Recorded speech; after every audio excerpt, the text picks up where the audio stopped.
It is more like a constant battlefield we are in. But in the end, it is a mean for us to understand what truth is. Everyone is searching for the truth. Sri Aurobindo says, there is a fundamental law of nature which secretly conditions all our activities, and there is a divine nature in all inner workings of all beings. For some, this understanding happens naturally, and for others, it may take a while.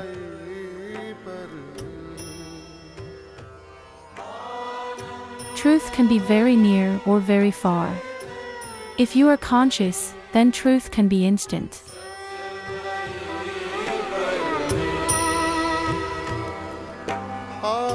Sometimes, we also have to make that little space so that the greater truth can descend.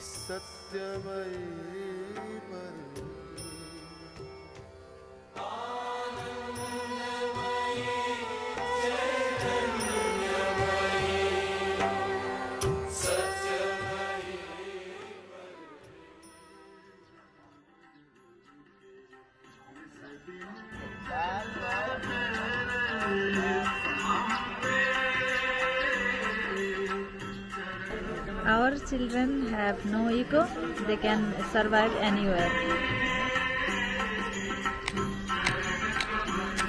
I make soap or take care of cow. Children are the most treasurable of the divine.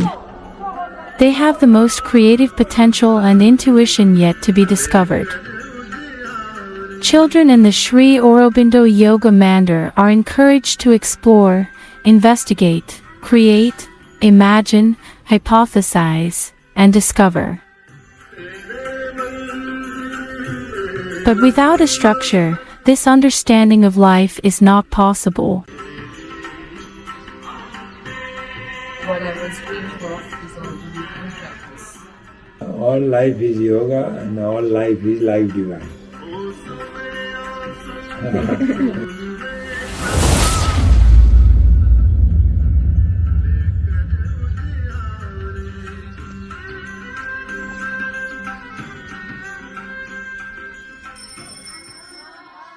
Whatever kindness, compassion, love I feel here, that's missing in the cities. I'm a student from here. Now I'm teacher. In Germany also I spent, but there I could not contribute something. There I was getting a lot, but then I didn't find my space where I could contribute. And then I wanted to return back.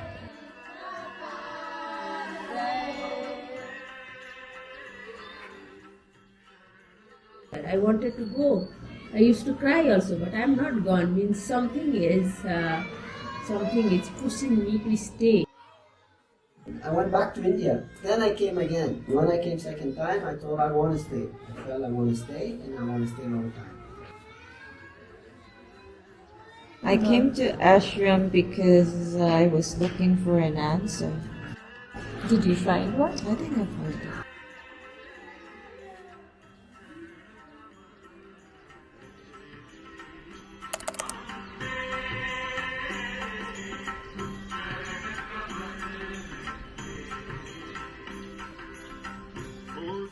Sri Aurobindo Yoga Mandir is an ashram community in Chandragiri, located 10 kilometers west of the Kathmandu Valley in Nepal, that is deeply rooted in the teachings of the Vedas, Upanishads, Bhagavad Gita, and the teachings of an integral yoga community of Sri Aurobindo and the Mother.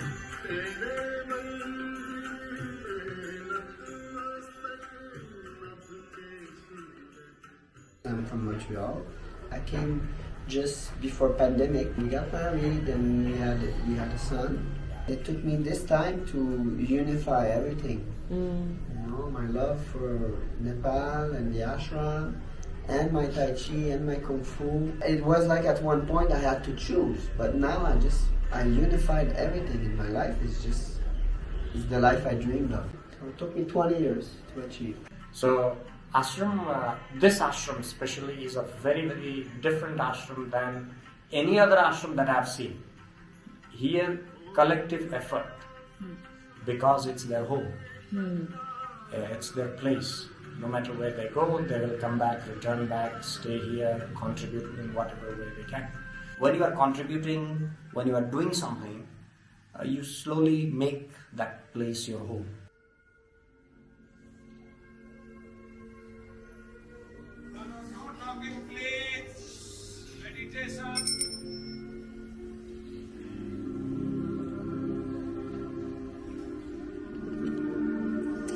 Ramchandra Das, or Mama, where everyone calls him, meaning uncle in Nepali, has the vision of bringing alive Sri Aurobindo and the mother's teachings of integral yoga practice, where everyone has a role in the community.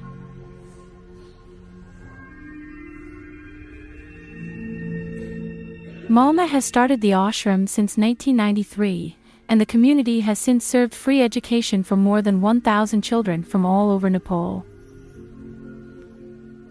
Children live, study, farm, eat, and sleep in the ashram from 3 years old to 18 without the need to pay any fee. Many children are now successful in the career in Nepal or overseas, and many choose to come back to serve the ashram. Why I stay is because the connection without words was good. Love is there, it's clean. Ashram is home for actually everybody. It is a place, it is a divine place. It's created by him. It's my home. My first home is ashram. Because now people cannot find the peace, but we can find the peace here. It does not belong to a person. It does not belong to a family. It does not belong to any particular individual. It's a property. It's something beautiful that belongs to the whole entire universe.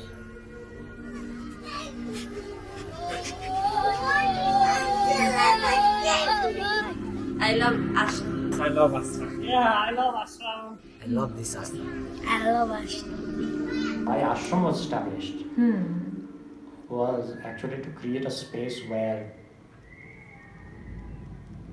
which would actually enable people to understand Sri Aurobindo's yoga. That's why we don't call it an orphanage. Ashram is not an orphanage. It's a place where we do yoga, sadhana together, we help each other. My aim was to spread Sri Aurobindo's teaching.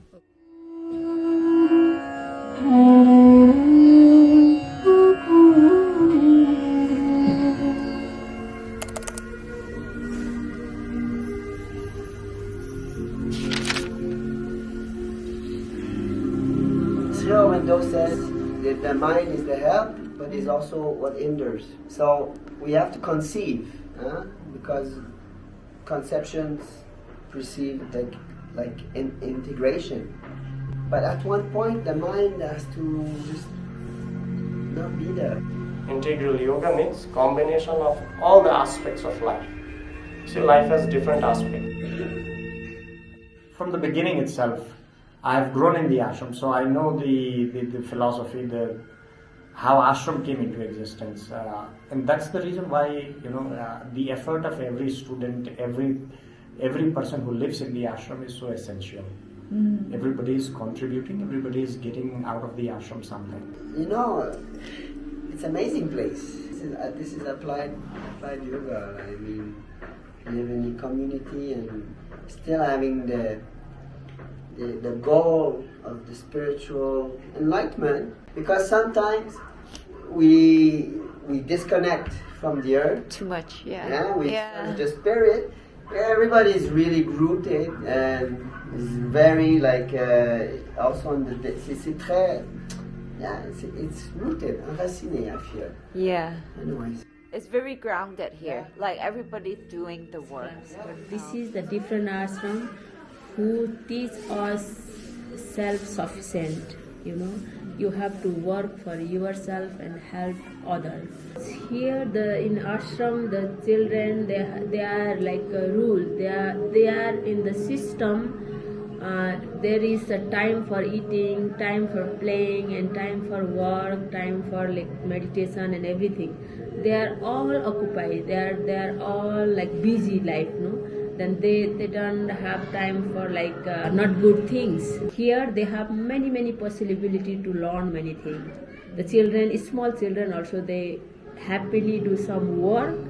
Working with playing also, they are happy, and their body also, their muscle also be strong, and they're gonna be strong also. I find the difference ashram and the outside. The outside children, they are only facilitated with the electronic device. Here they are participate with physical work also.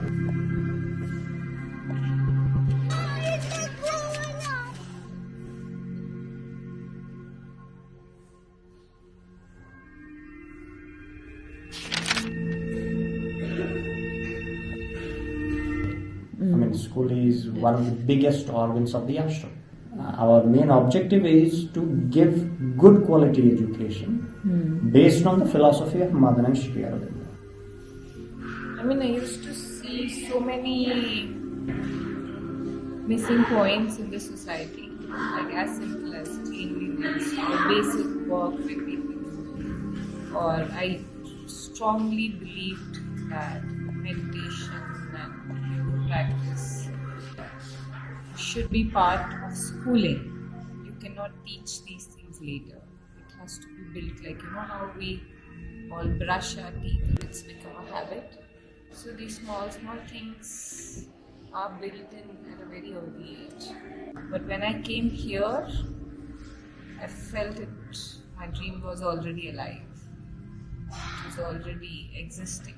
Malma had left Nepal to India at the age of 12 to contemplate for the deeper truth. During this time, he had met many teachers, karma yogis, jnana yogis, bhakti yogis. But he finds some limitations there. That time, someone gave me a book of Sri Aurobindo, as if someone is writing down my own thoughts. Because I was thinking myself, the life should be this way, that way. So it was as if someone has written down my mind, my vision.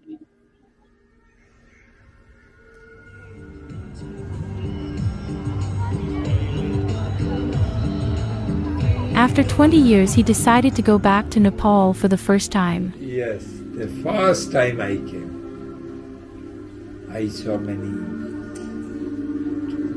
poor families, children with no education. So that's how it made me to help community here who can work with children and I can guide. That was basic idea at the beginning. It's nothing, it's not a sect or anything. It's a way of life. A way of life, a perfect life. I would say an integral life, an integral education. But in between, the teaching got disconnected. But we are reviving it.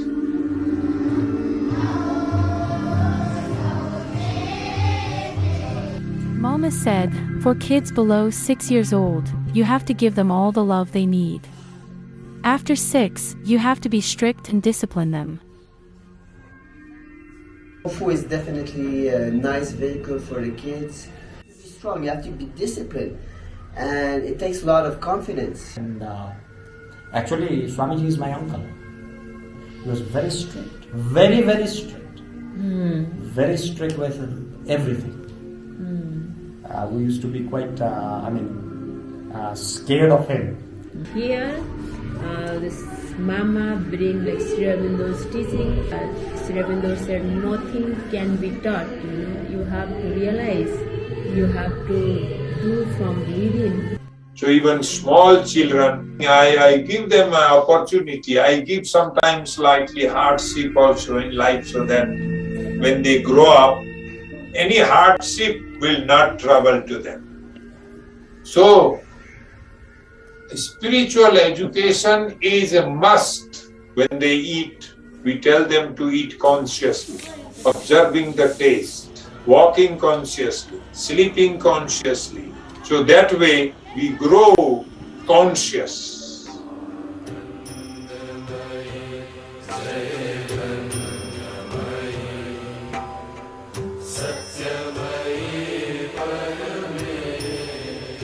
What is inside the flower? What makes flower shining? What makes flower beautiful? What makes flower smell so good? What is behind all this? If we do not know that, our life is altogether empty. And so it is better to begin early.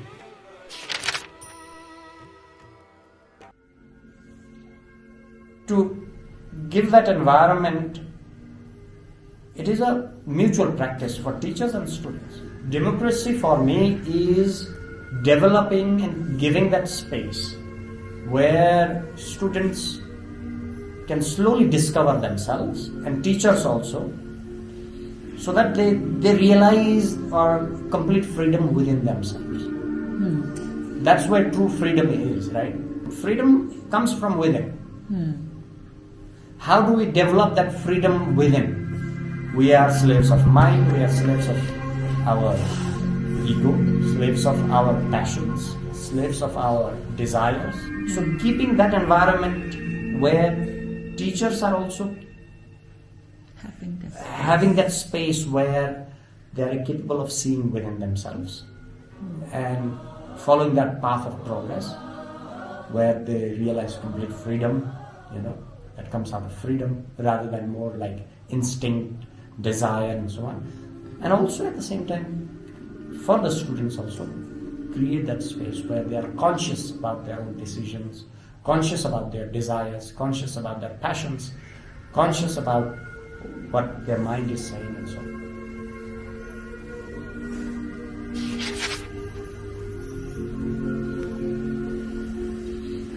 Overlooking the guests' rooms and rooftop of the future Ayurvedic Center, we can get a bird's eye view of the ashram organic farms everywhere. Often, we can see volunteers harvesting vegetables, especially before meal times, to bring food from the farm to table for the day. You may understand something, but until and unless you put your effort into definitely. something, Definitely. it is still not yet into your, you have not yet absorbed it. Now it's not the season for carrots. We're going to cultivate sweet corn here. Every Saturday, the ashram has 2 organic farmers market in town near Kathmandu, the Buddhanath Stupa, and the infamous Lusherpa Organic Farmers Market, which is a major tourist attraction. Special markets because only is natural. Every week, Saturday we have a market and we bring different products from our farm, Sri Aurobindo Yoga Mandir. We have 100% organic products. Like you can see, this is coconut oil. We bring this from South India, Sri Aurobindo Ashram itself. And we have different kinds of oil, sesame oil, flaxseed oil, mustard oil, and so many other oils. And also we have fresh cream, fresh ghee, cow milk, and ghee, delicious one. And also different types of honey. And we have these items, dal, rices, which are a part of Nepalese food. And this is one of the special dal called ahar dal. This hot masala we have. If you order from your country also, we can deliver. We are very much popular on our turmeric powder. We can deliver internationally. And We have this jaggery. Jaggery, it is made from sugarcane juice. It takes like 4 or 5 hours to make this. Also, this is a very. Okay, I heard about this. Can you tell me more about this? Shilajit, it is called a shila. It means stone, and jit, it means sweat. It is a sweat of stone. It helps your body to provide calcium and makes your bone so strong. Also, we have hand roll incense, 0% of chemical, 100% natural. If you try this, you will definitely gonna love this, and will order tons. And this is wheat body butter, and this is also organic. You can also order this from your country. We can deliver it. Thank you. The earnings every week in the farmers' markets are very important sources of income for the ashram, since an average good day could support a day's meal for the entire ashram.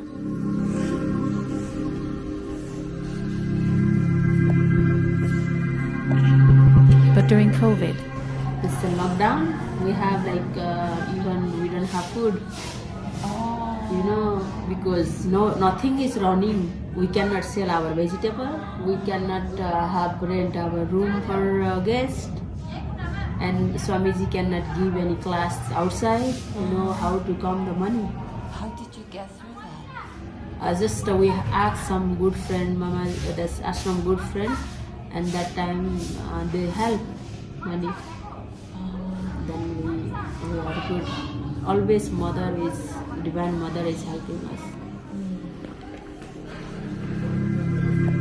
the kitchen and the common area are the central hub of the ashram. Eat for living, do not live for eating, is the central theme in this space. Every day, before meals, everyone gathers in the kitchen and offer their prayers and gratitude to the divine. The kitchen space is not only a place where children and adults gather for eating, but also for leisure, work, idea exchange, and many fun and laughter and time sharing. Children get back from the school for lunch every day, and the bell ringing for lunch is perhaps one of their best times during the day. At night, after dinner, there will be kirtan, meditation, or teachings from Mama throughout the week.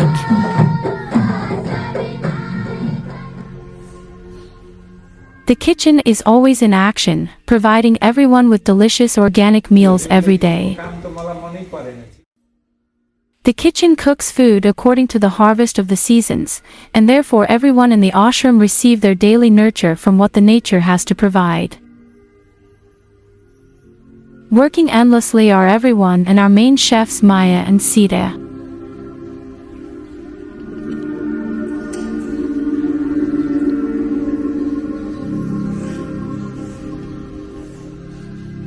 So, I want to, create, many departments, many small units through which we can, we can sell the product and we can have the money for the maintenance of the ashram, for the maintenance of the children's food, lodging, hospitals, everything. They can help. Of course, after Corona, our income is very down. Mama uses money very consciously, as they are needed everywhere, for the charges and the maintenance costs of the premises. The first thing, however, goes to food and education. In order to save some money, the ashram also cook their food using steam instead of electricity. We have to chop at least 1 lakh of these kind of goods within a year. So we are trying to do our best. His life really impressed me. Guruji's always, attitude was, I've seen him struggle also along, for our life, for the ashram. I had gone with him to United States to attend a conference on education. So then I saw him how he saved $2 even by walking long distances, by not taking metro actually. To save those $2, to build something here. Because $2 means a lot. Means a lot in Nepal, right? 200 rupees, that could actually do something in Nepal. So he was driven. So we have to create some means. Either we should seek some help, people if they can offer, they can give, or we have to have some, some extra units which can fetch some money. Like for example, if we start this guest house, if we start this Ayurvedic center, which we cannot, make now because we need lot of things to buy, in lot of investment is needed. So that we cannot do now. So that is why I'm waiting. Still it's in plan. So and also we have like a yoga teachers training with the Yoga Alliance. So that also will bring some money. Music school? Yeah, music school, yes, exactly.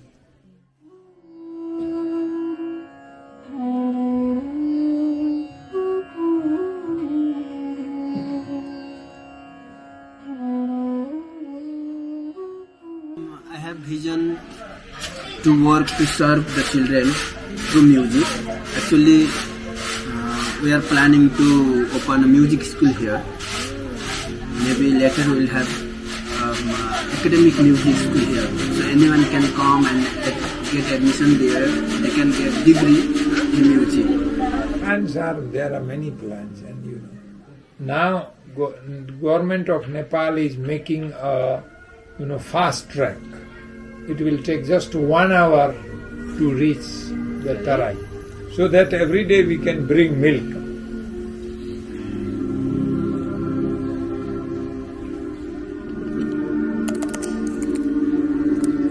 When I came to the ashram was completely different. Ashram began with a small hut, a small house, mud house, a cow, from which we got some milk for our own nourishment, and also to sell that a little bit of milk.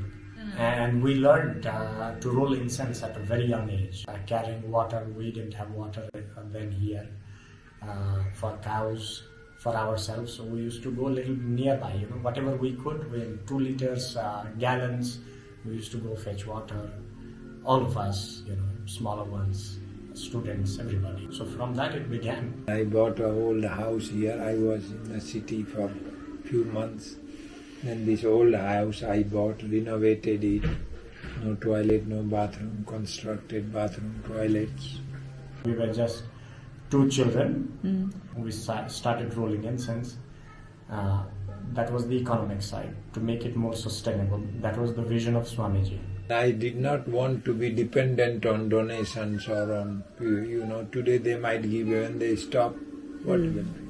If it comes, okay, but not depending on that. Is government helping ashram in any way? No, not much. Sometimes they help little for, as it is Gurukula, but now they are opposing also. Sometimes they used to give like 7 lakh rupees per year.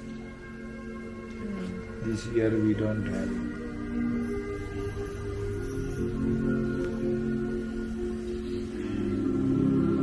What ashram wants to give is much more than what we've been able to give. Of course they can support, it is helpful because now we don't, after Corona we are not up to the mark. For many new projects, if we have donations, we can do good things.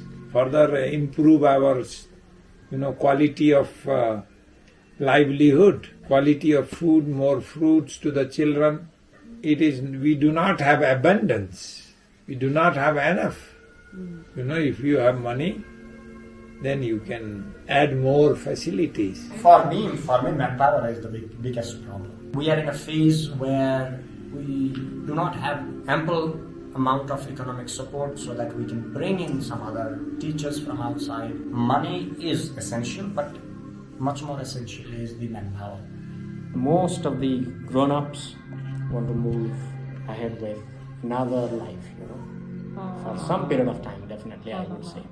For them, it's very important. But at the same time, for ashram also, ashram has not yet navigated how it's going to fill in that gap. And now, how do we manage the human resource is the biggest challenge, probably. Competent teachers who are inclined towards spirituality, towards seva and so on. So that is one thing that I personally feel that pain of not having enough teachers. But definitely everything is going to be in its own place, I'm sure.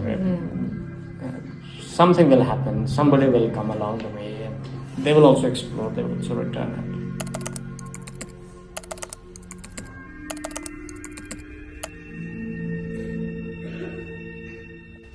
No fear. No fear, no doubt. No doubt. When you are with the divine energy, you have power, lot of you can do. No, I have full faith in Divine Mother, It is she who is doing so. Sometimes from upheavals, it is to teach us something. No, I did a lot of service even through these last 20 years with my Tai Chi school. It's all volunteer. A lot of service, like physical work and serving and assisting, and I feel right now, I don't know, this is like almost like gift to me. For me, there was no personal life. I want to do this, I want to do this, I want to live here, I want to build my own home, and so on and so forth. And it never occurred to me, actually. And I always knew that I'm studying there to contribute something here. I used to work in bakery, in dining hall, because I used to love work. So I finished all my work nicely, happy, jumping as in air. I used to love work, because with work I used to get a lot of energy. And with that energy, my feet were on the ground, but I used to feel I am elevated. Also now, when you're so much... Yeah, of course, whole day I can work. That energy is there. He used to tell that, don't respect me, you have to work. Respect with work. He is working everywhere.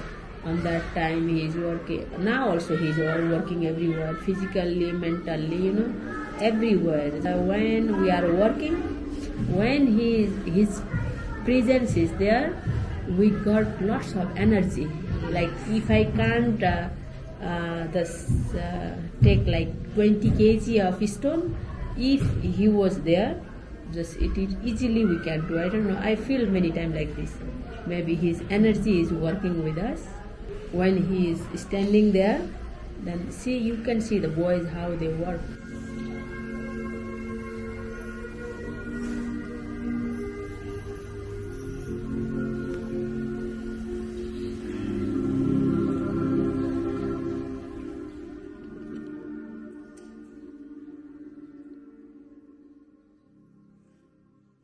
Hanuman always he served. He served whole humanity. He serves. Even now he serves. So that is why I love him. Because he never wanted anything for himself. He sacrificed his life for God.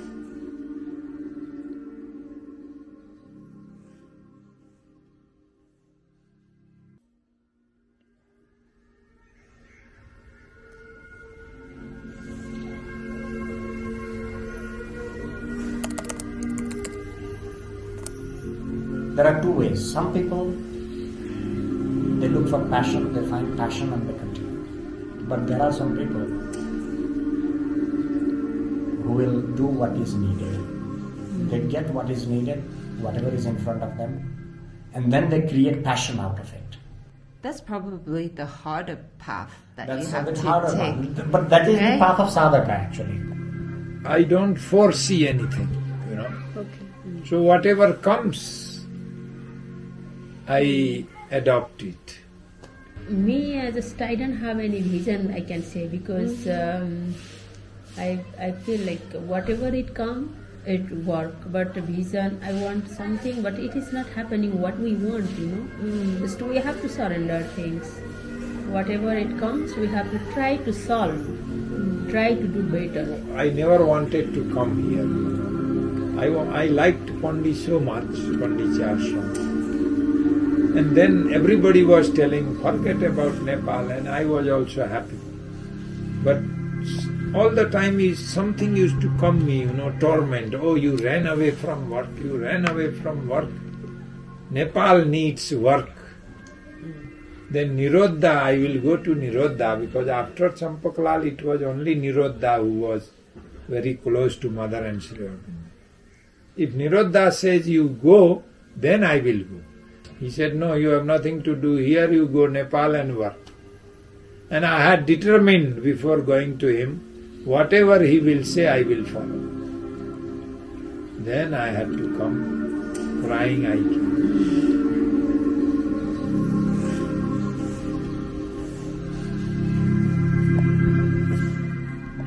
Like you might already know that none of the teachers, none of the volunteers are paid here. Everybody, they are here for their own spiritual, evolution, spiritual practices, and ashram is taking care of their small needs, whatever it is. In their own work also you might need something, health, clothing. Basic needs are fulfilled by the ashram. Because we grow up here, we struggle a lot. Then, if we have so much desire, it is difficult. We don't have much desire. Maybe we had desire, but we can manage them. Yes. Maybe we have a quality to manage the desire. You are living a very simple life. I have no bank balance, zero bank balance, nothing else. Everything I do, this is all gift. For example, whatever I use, my clothes, from shoes, everything is, some people they say, okay, Veda, you are doing good thing, I will help you. So for me, what I feel is, if I really need something, someone gonna give. Really, I got also many times. like even small things. If I need like slipper, I don't have slipper. Then I'm not telling anyone. Just I feel inside, and then if I feel like this, somebody send. Somebody send it. I have many events like this because ashram life is not for everybody. Not everybody. They were shocked that it's possible to live without money also. So this insecurity, if you are not comfortable, you can feel highly insecure because you are giving up everything, right? Everything in the sense you are giving up actually only money. You are not giving up anything. Over time, what it's not a problem anymore for me.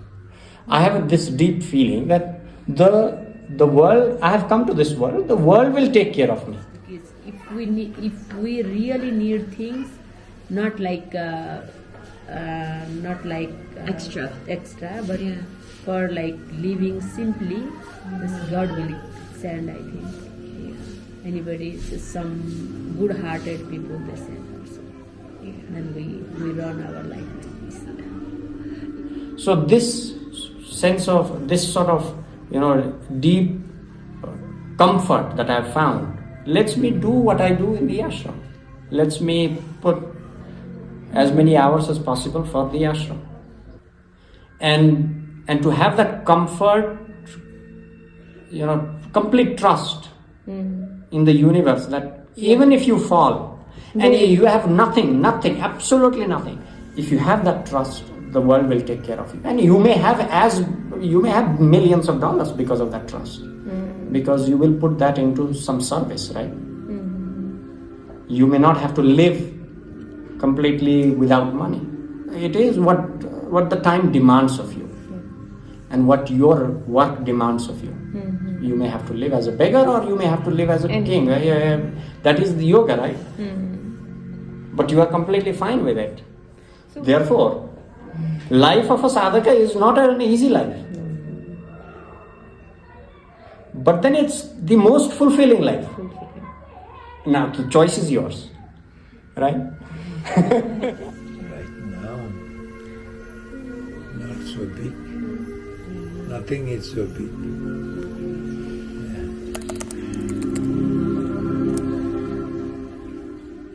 love Bhagavad Gita. It gives you purpose of why action is important. When you are in a spiritual path, you look for questions. Come across these questions. Why should I even do things? Right? When I do things, somebody is going to be hurt. No action is an action which benefits everybody. For example, if I'm going to eat, I'm going to hurt plants. If I'm walking, I might kill some insects. You see, when I make decisions, somebody is not going to like it. It may not be the best decision for somebody else. But then why should you do things? Right? Krishna ji says that this is the law of karma, law of life. Everybody has this role in life. Everybody has this dharma, what we call it, something that holds the world together. Tomorrow, if, let's say, sun decides to move out of the 9 planets, the whole planetary system is going to collapse, right? Tomorrow, if Earth says, no, I'm not going to rotate around sun, I want to rotate elsewhere, it's going to lose its existence. Right? So everybody has this dharma, there is this inherent task that the universe actually endows or gives to you. This is the greatest gift that I have from here, like from this 1 month stay. One thing came in my mind. Ramchandra, do you know what is better for you? Or Divine knows what is better for you? Then I said, I do not know anything what is better for me. Then again the idea came from inside, Intuition came, or a voice came. The work that is given to you is the best for you. It is for your progress. So it is all divine prepares now. We cannot do anything. Divine prepares. And after that, from very work, I realized many things.